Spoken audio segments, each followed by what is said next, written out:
મહોત્સવ પ્રસંગે આજની દિવ્ય સભાની અંદર બિરાજમાન વડતાલ શ્રી લક્ષ્મીનારાયણ દેવ ગાદીના ભાવિ આચાર્ય શ્રી નુગેન્દ્ર પ્રસાદજી મહારાજ, ઉપસ્થિત અનેક પવિત્ર સ્થળોથી ધામોધામથી પધારેલા, પાળિયાદ ધામથી, સપ્તરંગથી પધારેલા, કેલા સોમનાથથી પધારેલા અમારા પરમ સ્નેહી વિક્રમ બાપુ, ઉપસ્થિત દરેક પૂજ્ય સંતો મહંતો, હરિબાપુ,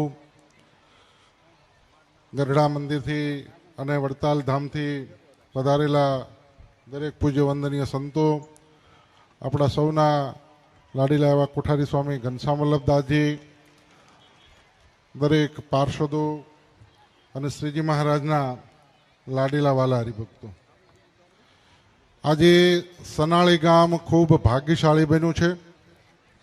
ભગવાનની પરમ કૃપા ઉતરી અને આપણા ગામની અંદર આજે નૂતન મંદિર નિર્માણ થઈને આવતીકાલે પરમ પૂજ્ય લાલજી મહારાજના હસ્તે એમાં ભગવાનની પ્રાણ પ્રતિષ્ઠા વિધિ સાથે આપણા ગામની અંદર ભગવાન પધારવાના છે. માટે આટલા બધા સંતો મહંતો એમની હાજરીની અંદર દેશ દેશાંતરથી હરિભક્તો પણ પધાર્યા છે અને આજે વાસ્તે ગાસ્તે આપણા ગામની અંદર ભગવાનની નગરયાત્રા નીકળી. ખૂબ ધામધૂમથી સમગ્ર સનાળી ગામના લોકોએ ભગવાનને અને લાલજી મહારાજને ખૂબ વધાવ્યા. આજે સનાળી ગામની બજારો ટૂંકી પડે એવો સરસ સુંદર માહોલ સર્જાણો છે. ખૂબ આનંદનો અવસર એટલા માટે છે કે આપણા ગામની અંદર મંદિર નિર્માણ થયું છે. બધાએ સનાળી ગામના ભક્તોને એમ લાગતું છે કે હવે આવતીકાલે પ્રતિષ્ઠા થઈ જાય એટલે આપણો કાર્યક્રમ પૂરો છે.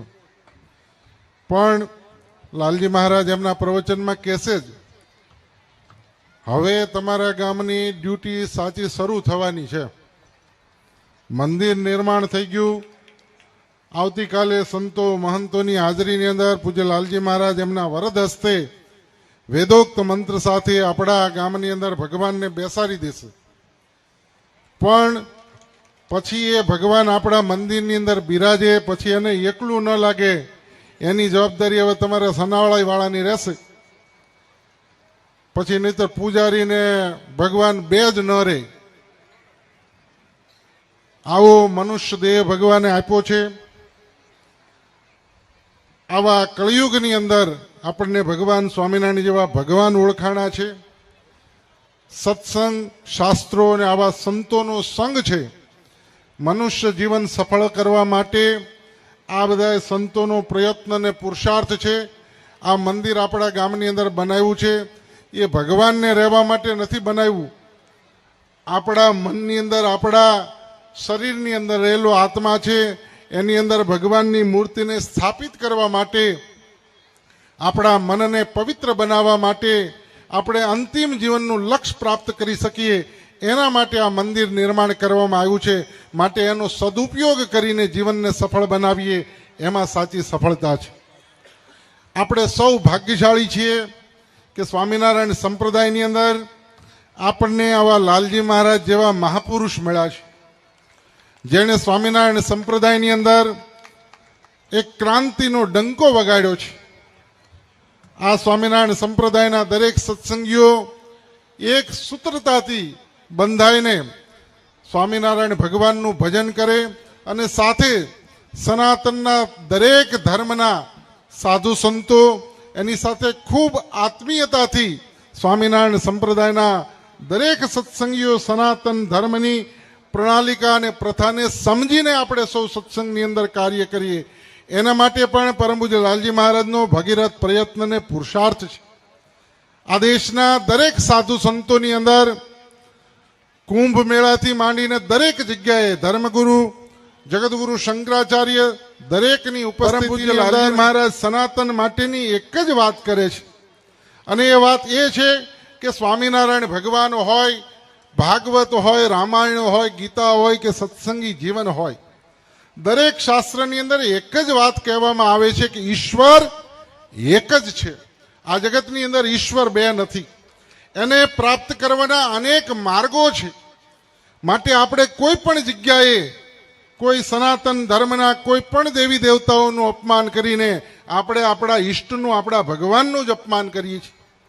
માટે સનાતન ધર્મની અંદર પરમ પૂજ્ય લાલજી મહારાજ દરેક ધર્મના સનાતનના એકતા માટે પણ જ્યાં જ્યાં જરૂર પડી છે ત્યાં પૂજ્ય લાલજી મહારાજે અવાજ કરીને સત્સંગીઓને અને સમગ્ર સનાતનના સાધુ સંતો માટે હાકલ કરવાની જરૂર પડી છે ત્યાં કરી છે.